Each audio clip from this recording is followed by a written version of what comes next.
Hello friends, എല്ലാവർക്കും പുതിയൊരു വീഡിയോയിലേക്ക് സ്വാഗതം. അപ്പോൾ ഇന്ന് ഞാൻ ഉണ്ടാക്കാൻ പോകുന്നത് നമ്മുടെ ദോശയ്ക്കും ഇഡ്ഡലിക്കൊക്കെ കൂട്ടാൻ പറ്റിയ നല്ലൊരു തക്കാളി ഉള്ളി ചമ്മന്തി റെസിപ്പി ആയിട്ടാണ് കേട്ടോ. അപ്പോൾ അതിന് എങ്ങനെയാണ് ചെയ്യുന്നതെന്ന് നോക്കാം. ആദ്യം നമ്മൾ ചട്ടി ചൂടായി തുടങ്ങുമ്പോൾ അതിലേക്ക് വെളിച്ചെണ്ണ ഒഴിച്ച് നന്നായിട്ട് ചൂടാക്കുക. പിന്നെ ഞാൻ അതിലേക്ക് കറിവേപ്പിലയാണ് ചേർത്ത് കൊടുക്കുന്നത്.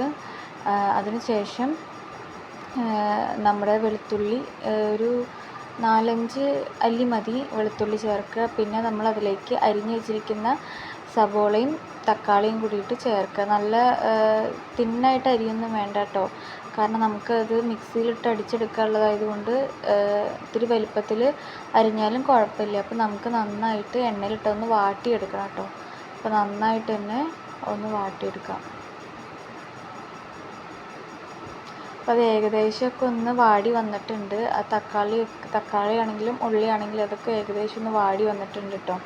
ഇത് വാടി വന്നതിന് ശേഷം നമുക്കിത് ഓഫാക്കിയിട്ടൊന്ന് തണുക്കാൻ വെക്കണം. തണുക്കാൻ വെച്ചതിന് ശേഷം നമ്മളതൊരു മിക്സർ ജാറിലേക്ക് ഇട്ടിട്ട് അരച്ചെടുക്കുകയാണ് കേട്ടോ ചെയ്യുന്നത്. അപ്പോൾ അത് ഏകദേശം ആയിട്ടുണ്ട്. അതായത് നമുക്കതൊരു മിക്സിയുടെ ജാറിലേക്ക് മാറ്റാം. മിക്സിയുടെ ജാറിലേക്ക് മാറ്റുമ്പോൾ അതിനൊപ്പം കുറച്ച് സാധനങ്ങൾ കൂടി ചേർക്കാനുണ്ട്. എന്തൊക്കെയാണ് ചേർക്കേണ്ടതെന്ന് വെച്ച് കഴിഞ്ഞാൽ നമ്മളിതിൽ ആവശ്യത്തിന് മുളക് പൊടി ചേർക്കണം, എരിവിന് ആവശ്യത്തിനുള്ളത്. അതുപോലെ തന്നെ അതിൻ്റെ കൂടെ അതിന് ആവശ്യത്തിനുള്ള ഉപ്പും കൂടി ചേർക്കുക കേട്ടോ. എന്നിട്ട് ഇതും എല്ലാം കൂടിയിട്ട് മിക്സിയിലിട്ട് നന്നായിട്ട് അരച്ചെടുക്കണം. നമുക്ക് വേണമെങ്കിൽ ഉള്ളിയുടെ അളവ് കൂട്ടാം, ഉള്ളിയുടെ ടേസ്റ്റ് മുന്നിട്ട് നിൽക്കണമെങ്കിൽ. അല്ലെങ്കിൽ തക്കാളിയുടെ ടേസ്റ്റാണ് ഇഷ്ടം എന്നുള്ളതെങ്കിൽ തക്കാളി ഒരുപാട് ചേർത്താലും മതി.